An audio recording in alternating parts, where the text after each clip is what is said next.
Bismillah. Assalamualaikum warahmatullahi wabarakatuh. Alhamdulillah. Alhamdulillahilladzi bi ni'matihi tatimmu shalihat. Asyhadu an la ilaha illallah wahdahu la syarika lah.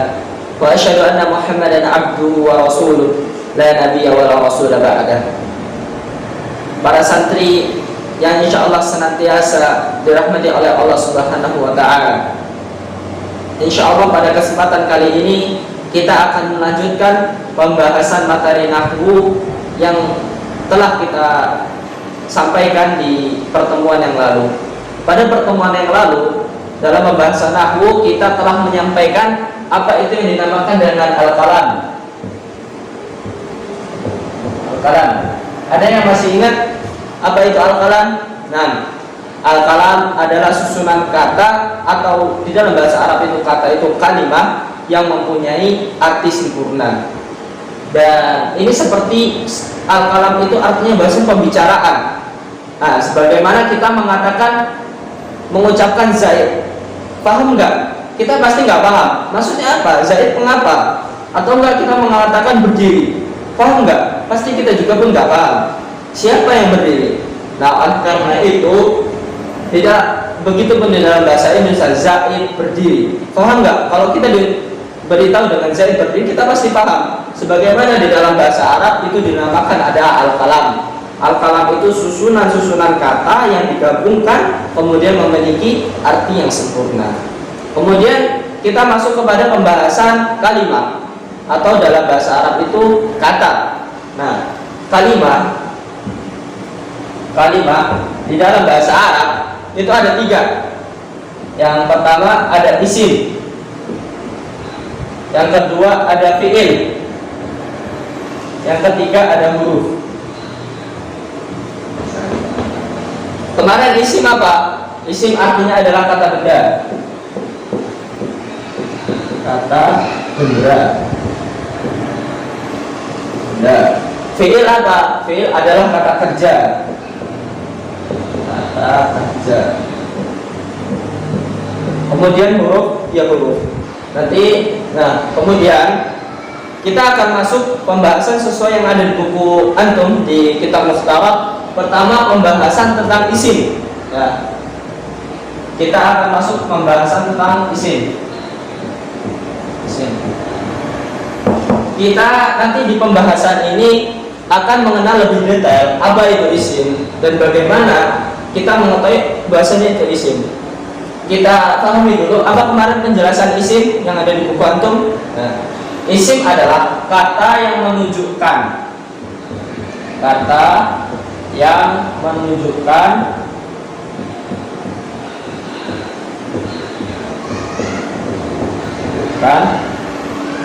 benda atau sifat atau kata keterangan waktu. Benda atau sifat atau kata keterangan waktu. Betul? Nah, dan banyak contoh-contohnya sebagaimana yang ada di buku antum yang telah kita sebutkan kemarin. Kemudian di dalam penerapannya, sebagaimana kita bisa mengetahui sesuatu kalau kita tahu ciri-cirinya. Coba anak kasih permisalan ke antum semua.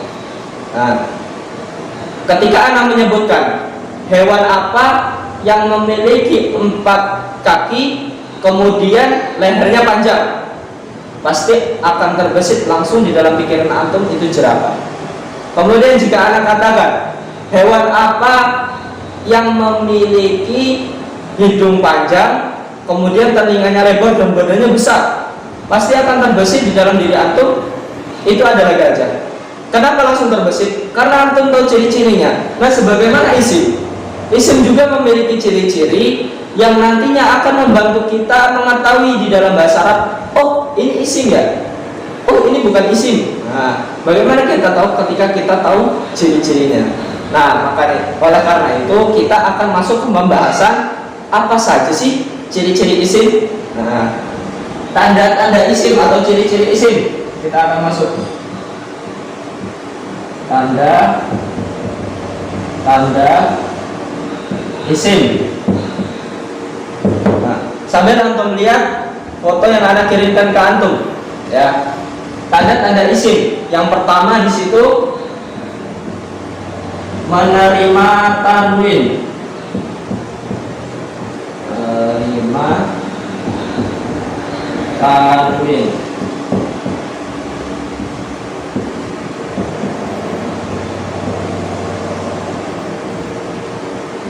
Menerima tanwin. Ya, salah satu dari tanda-tanda isim atau ciri-ciri isim adalah menerima tanwin. Tanwin itu apa? Ada dua, tanwin, ada fathatain, ada kasratain. Contohnya, kita kasih contoh kursiyun. Kursiyun.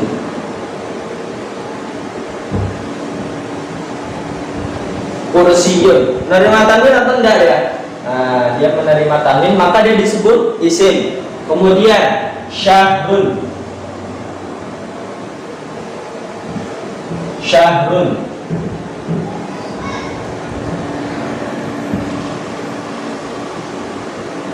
Apa? Syahrun.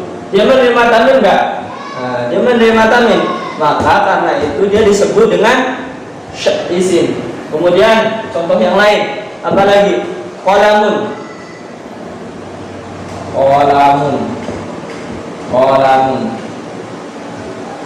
Menerima tanwin kan dia?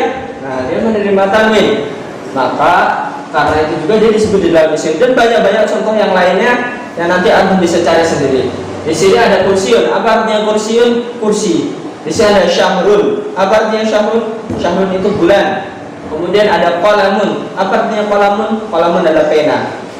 Nah, ini adalah salah satu tanda-tanda isim yang pertama. Kemudian apa tanda isim yang kedua? Antum lihat di buku antum. Ya, tanda isim yang kedua adalah menerima alif lam.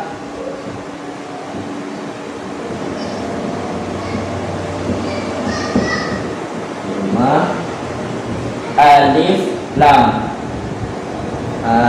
Ada berikan contoh. Alif lam itu yang dimaksud nanti di depan sebuah kata, di depan sebuah isim itu nanti akan masuk alif lam. Itu yang disebut di dalam ilmu nahwu dengan ma'rifah. Kalau suatu isim ada alif lamnya itu disebut dengan ma'rifah. Ya, jelas siapa yang dimaksud. Tapi kalau yang disebut dia tanpa alif lam itu nakirah. Bahasanya itu masih umum. Kolam siapa ya? Kolamnya masih umum. Kolam apapun itu, pena apapun itu. Nah, sebagai contohnya kita sesuaikan. Kursiyun, bisa nggak itu dimasukin alif lam? Jelas bisa. Jadi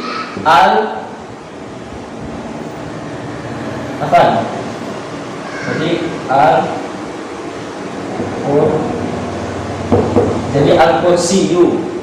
Kemudian, kalau ada alif lam, maka dia tidak boleh ditanwin ya. Ingat, kalau ada alif lam, maka tidak boleh ditanwin.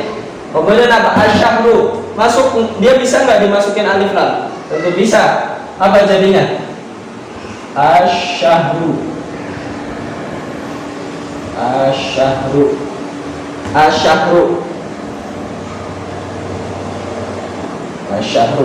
Bisa kan dimasukkan? Bisa. Kemudian apa? Qalamun bisa nggak dimasukin alif lam? Jelas bisa. Jadi al-qalamu.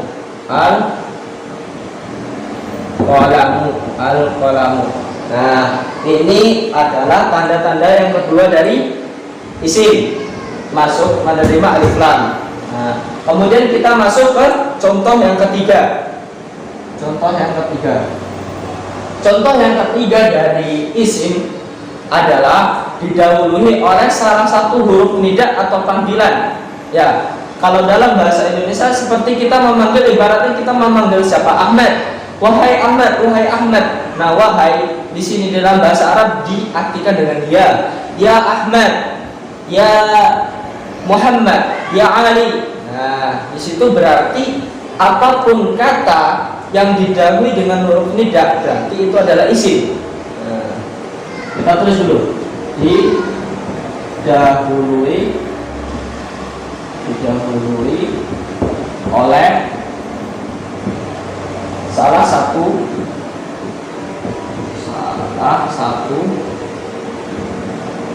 huruf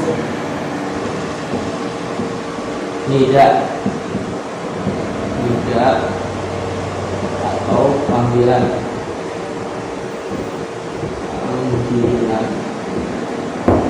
Nah, didahului oleh salah satu huruf nida atau panggilan. Tadi apa Anda kasih contoh? Ya Muhammad.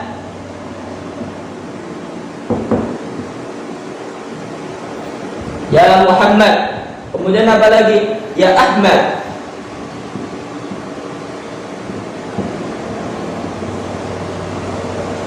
Ya Ahmad. Kemudian apa lagi? Ya Aisyah.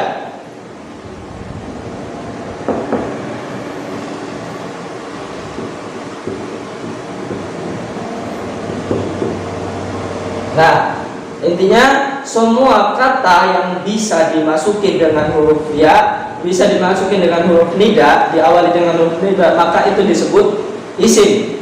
Nah, ini masih banyak contoh yang lainnya dengan nama-nama orang yang lainnya bisa kita pakai di dalam untuk mengawali huruf nida ini.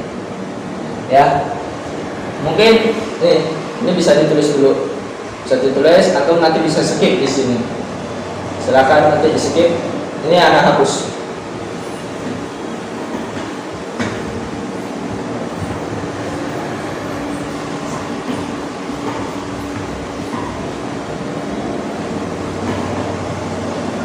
Nah, kita hapus atas sini saja ya. Nah, yang pertama tadi apa? Menerima tanwin. Kemudian yang kedua menerima alif lam. Kemudian yang ketiga didahului oleh salah satu huruf nida atau panggilan. Kemudian ada lagi salah satu ciri atau tanda dari dari isim, yaitu yang keempat adalah apa? Yang keempat diawali salah satu huruf j. Nah, diawali salah satu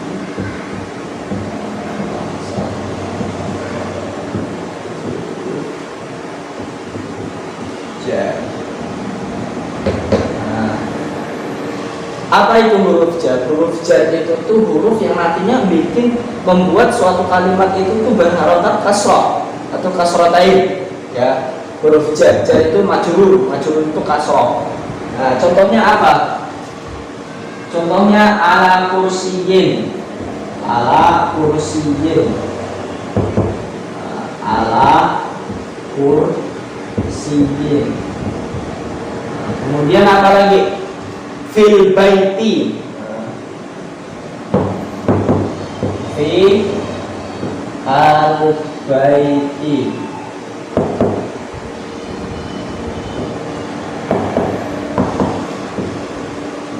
Nah, ini adalah contoh dari penerapan di awal huruf jar. Kemudian kita bisa tahu apa aja sih huruf-huruf jar itu. Nah, huruf-huruf jar, huruf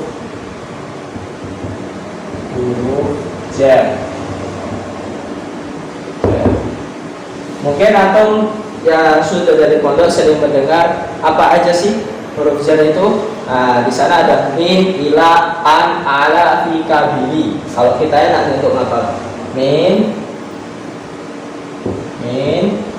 ila, an,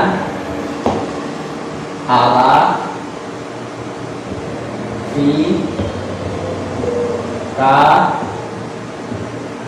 bi, li. Nah, ada min, ila, an, ala, fi, ka, bi, li. Nah, ini artinya apa? Ini dari setiap huruf-huruf ini ada artinya.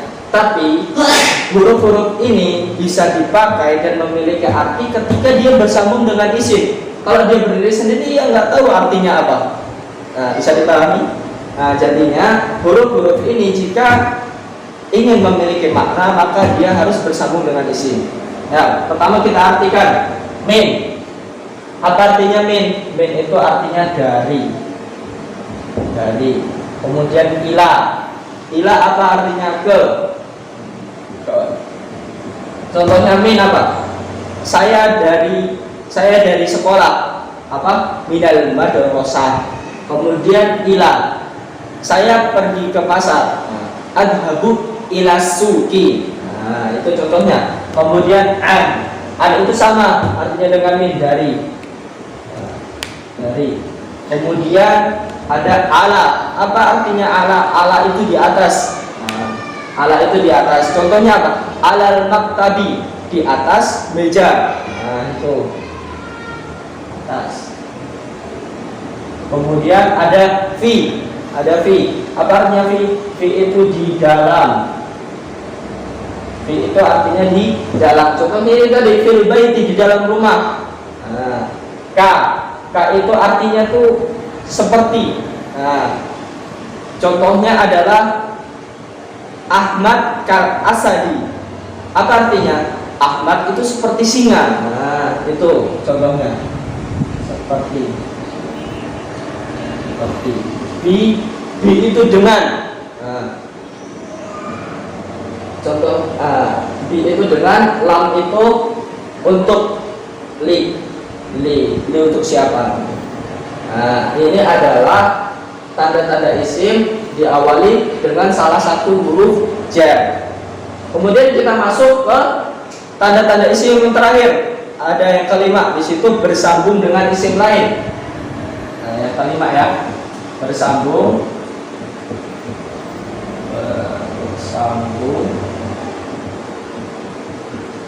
dengan isim lain.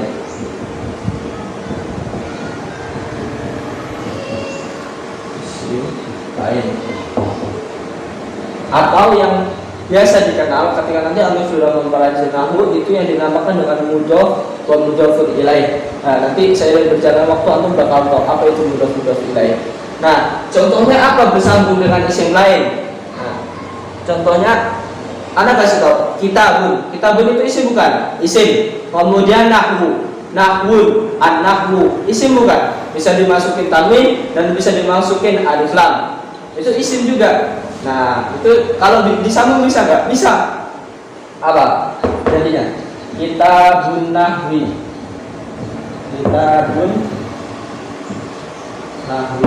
Apa artinya? Kitab nahwu. Sempurna nggak artinya? Jadi sempurna. Kemudian contoh lagi, baitun isim bukan? Isim, bisa dimasukin baitun, al-baitu. Nah, kemudian Muhammad isim bukan? Muhammadun bisa. Kemudian dimasukin huruf, diawali dengan huruf tiga, ya Muhammad, bisa kan? Berarti isim. Kemudian disambung jadi baitul Muhammadin. Jadinya apa? Rumah Muhammad. Nah, itu bersambung dengan isim juga. Baitu Muhammad. Nah, ini menjadi arti yang sempurna.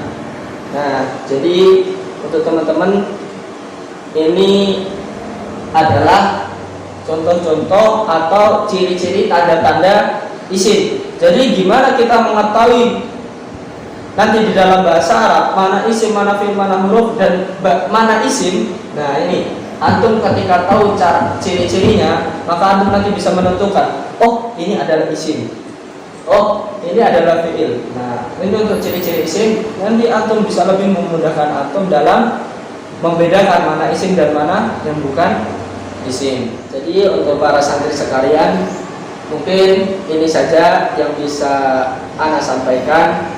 Kurang dan lebihnya saya mohon maaf. Jika ada pertanyaan dari antum, silahkan tanyakan di kolom komentar di bawah ini. Nah, semoga ini menjadi amal jariah buat ana dan antum sekalian. Barakallahu fikum. Wa akhiru da'wana alhamdulillahirabbil alamin. Wassalamualaikum warahmatullahi wabarakatuh.